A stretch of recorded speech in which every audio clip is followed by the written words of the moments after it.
When it comes to self-branding, quite a few people have a negative idea about it. They are ambivalent. On one hand, they know that it's important, but on the other hand, they don't really want to do it. They don't know how to do it. And therefore, in this video, I want to talk about the 5 most important myths about personal branding and also show you that there is no need to have these fears and to have these negative thoughts about it. My name is Petra Wuest. I'm an expert in self-branding and self-marketing, and I help experts to build their reputation as the go-to person for high-level projects within their company. So let's have a look at the 5 most important myths when it comes to personal branding and self-branding. So the myth number 5 is, I'm such an ordinary person. How can I have that powerful brand? How can I stand out? Because, being unique when it comes to self-branding is always about, build your unique selling proposition. But what is unique about me? I don't play tennis like Roger Federer. I don't look like Heidi Klum. I can't sing like Lady Gaga. So, what should be unique about me? And that is a pure misperception of your part. It's a bias that you have, because for you it's very natural to be you. I know how it is to be myself, but I don't know how it is to be you. So if I'm good at something, the thought that everybody can do it is pretty close, because yes, I can do it, but that doesn't mean that everybody can do it. So I can say, hey, standing in front of people, telling them something about my topic, that's something everybody can do. That's not special. Well, no, that's not true. For me, it's something that I can do, and therefore it's not special. But for other people, that might be something quite challenging. So that's a misperception we have. We do not see what makes us unique, and we do not value what makes us unique. And that's the problem, because we have the tendency to discount everything. Oh, that's nothing. Everybody can do it. Stop doing that. Stop putting yourself down. Stop thinking that everybody can do anything that you can, because it's just not true. And if you stop doing that, then yes, you will become unique. You will see your value, and you will appreciate your value, and you will be able to show your value to the people in your environment. Myth number 4, personal branding is only for celebrities and CEOs. Well, and of course, these people standing in the limelight, everybody looking at them, of course, having a personal brand, a strong personal brand is important to them.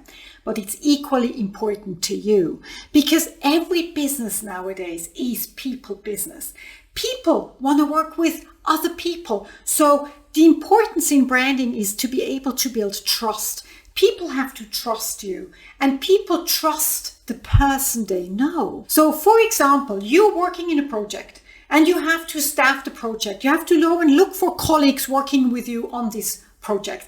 So who are you going to choose? Are you going to choose the person that you've never heard about? You don't know what they're capable of. Nobody has ever worked with them before. You haven't worked with them before. Is that the person you're going to choose? Or are you going to choose the person where you know what they stand for? Maybe because you've already worked with them, or because you've heard about them. They have a reputation, and they have that positive reputation. Your colleagues have worked with them. They have told you about that person, about how that person is, the capabilities the person has, the personality. Who would you rather want to work with? The no-name person you've never worked with, you've never heard about before, that has no reputation? Or would you rather work with the person who has that reputation, and where you have to trust that, hey, they've done this in another project, I know about that, so therefore I'm pretty sure they're going to do a good job in my project as well. So you see, as an expert, particularly as an expert, it's so important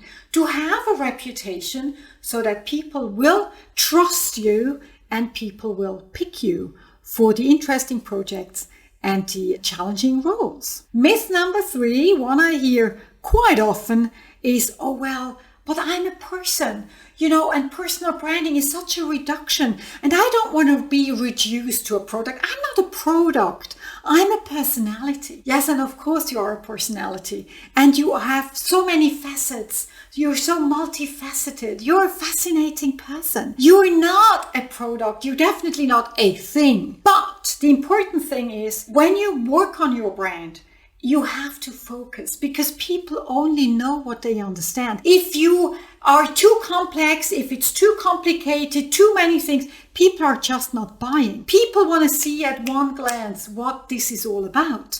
And that holds for a person as well. So people have to see at one glance what you stand for. Just imagine how you surf on the internet. We're cruel on the internet. You come to a page, there's lots of text. There's not much structure. What do you do? Oh, I don't want to read that. I don't want to bother with that. It's too much. That's exactly how people take decisions.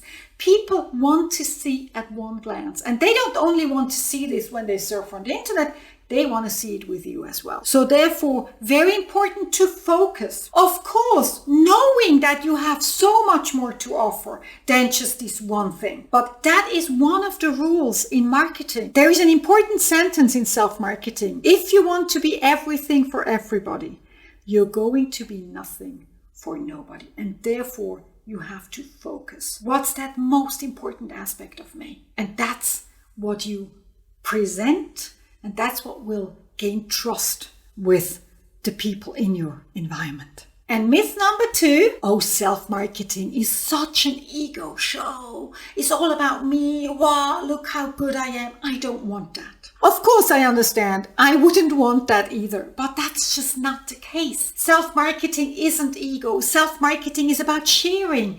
You talk about your experience. You talk about everything you have to offer, the tasks you do, the work that you do, and you present it in a way so that it's not just, whoa, look how good I am, but that it creates added value for the others.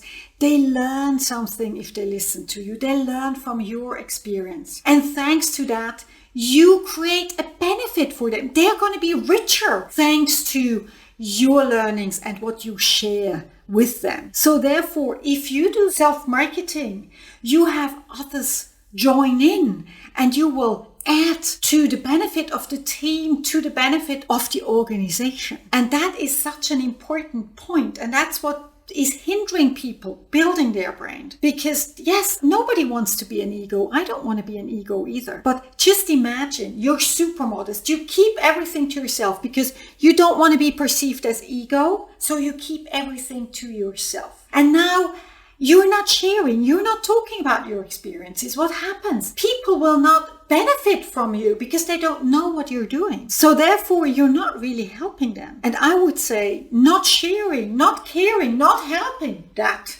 is ego. Then we come to the last one. Myth number 1, and that's the question I get asked most often, and that's the fear so many people have. If I present myself, if I market myself, will I not be perceived as arrogant? People will think that I'm boasting, and I don't want to be perceived as somebody who boasts. And of course, no, you don't. But you don't have to worry about that because my clients usually, the people thinking about these topics and the people thinking, I should promote myself better. I should do more for my visibility and for being appreciated. These people are usually very modest. They're not the ones who boast. Of course, the ones who boast, yes, they're out there. You know them. I know them too. And often people tell me, well, but I don't want to be like my colleague, the boasting colleague. But don't worry about that. You will not be like that colleague. Yes, there are people like that, and your colleague might be like that, but you're not the colleague. You're yourself,